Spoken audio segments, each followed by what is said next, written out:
আপনাদেরকে নিয়ে এই রোদ্রে কষ্ট দিয়ে আপনাদেরকে নিয়ে এক বিক্ষোভ সমাবেশের আয়োজন করা হয়েছে। সংগ্রামী সহযোদ্ধা ভাই ও বন্ধুগণ, আপনারা জানেন আজকের এই পবিত্র মাহে রমজানে কিশোরগঞ্জের সর্বজন শ্রদ্ধেয় ব্যক্তিত্ব, কিশোরগঞ্জের সর্বসাধারণকে নিয়ে আজকের এই বিক্ষোভ সমাবেশ, আজকের এই বিক্ষোভ মিছিল ও প্রতিবাদ সমাবেশের আয়োজন করা হয়েছে। কেন আয়োজন করা হয়েছে আপনারা ইতিমধ্যে তা জেনেছেন।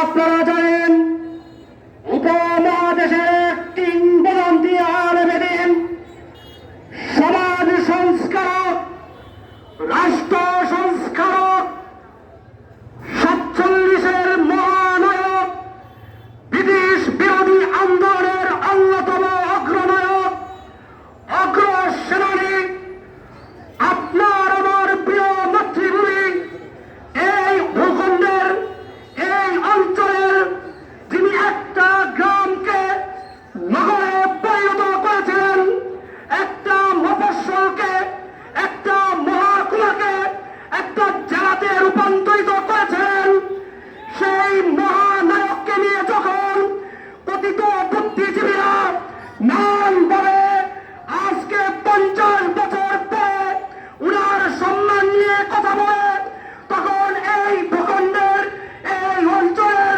তো এদিন জনতা বসে থাকতে পারে না।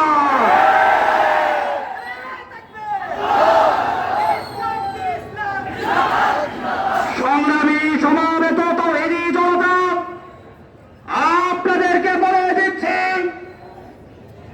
আল্লামা আতহার আলী রহমাতুল্লাহ আলাইহি শুধু একটি নাম নয়, উনি কোন পারিবারিক ব্যক্তিত্ব নয়, উনি একটি জাতীয় সম্পদ, উনি একটি দেশের সম্পদ।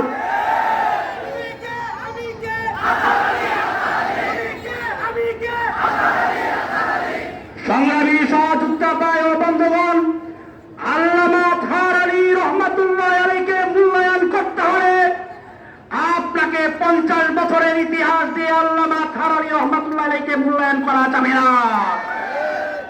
আল্লামা আতহার আলী রহমাতুল্লাহ আলাইহির ইতিহাস ব্রিটিশ বিরোধী আন্দোলন থেকে শুরু হয়েছে।